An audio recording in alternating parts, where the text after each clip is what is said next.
Hello, everyone, and welcome to Jack's Math Notebook.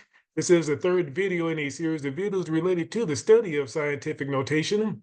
And as you can see here in these examples, we have big numbers on the left and small numbers on the right. And let's go ahead and work out these big examples so we can gain that big understanding of scientific notation. And we'll start with the big ones right over here. And so we have 5,320,000, and we're going to write that number in scientific notation, we're going to start all the way from the far right and move it to a number that is between 1 and 10, if you remember from previous videos. And so let's do that right here in the case of 5,320,000. And so we'll go 1, 2, 3, 4, 5, 6, and we're going to stop right there because if we stop right there, that means that $5.32 is greater than a dollar, but it's less than $10, right? So 5.32 is greater than 1, but less than 10. And we can go ahead and put that right here. We can put 5.32 times 10 raised to the sixth power. Why? Because we had to move the decimal point over 6 places to get that decimal to a number that is between 1 and 10, and that is 5.32. Let's go over to big example 2 on the other hand, in which we have 374 millions. Okay. And so what we're going to do, we're going to start from the far left and move it to the right. So we're going to start here and move it back over here to a number that is between 1 and 10. That will be our thing. And so when we move that decimal, let's see what happens. 1, 2, 3, 4. That's right. And so that will move it to 3.74 because 3.74 is between 1 and it is between 10. And that's the number we're going to use right here, 3.74 times 10 raised to the negative fourth power.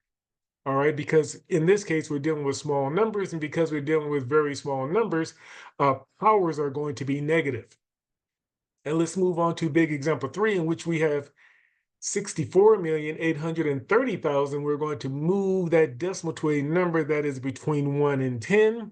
We're going to start all the way to the far right and move it over till we get to that number. And so we're going to move it once, twice, 3, 4, 5, 6, 7. Okay, so we reached the point where we have 6.483. 6.483 is between 1 and 10, and we're going to use that number, and we're going to put it right here, and we're going to multiply it by 10 raised to the seventh power. Why? Because we had to move that decimal point 7 places back to the left in order to get that. All right, and so now the answer is 6.483 times 10 raised to the seventh power, and that represents 64,830,000. And let's move to our final example, in which we have 956 millionths. Yes, that's a very, very tiny number.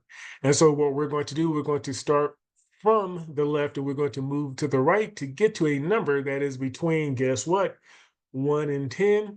And that number is 9.56. And as you can see right here, we had to move that decimal back to the right 5 places. 1, 2, 3, 4, 5 to get to 9.56 times 10 raised to the negative fifth power. Okay, you have received a lot of information. I wouldn't blame you if you need to pause this video or replay this video as many times you need to gain a deeper understanding of the concept of scientific notation. However, in the meantime, please comment, share, like, and subscribe to Jack's Math Notebook for more content. Thank you and goodbye.